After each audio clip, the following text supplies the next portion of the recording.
Welcome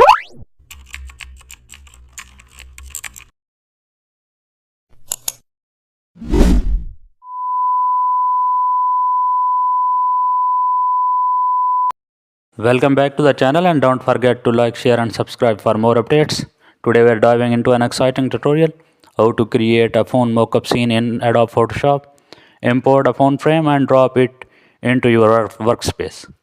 Now double click the screen layer to edit smart object content and also place your app or UI design on the screen. Save and close the smart object to see it auto updates. Now use drop shadow for subtle depth beneath the phone, and also add a light reflections along the screen for top edges. Enhance background with a blurred gradient color, and also use inner glow for natural light reflections from screen edges. Duplicate the phone layer and blur it slightly for reflections below.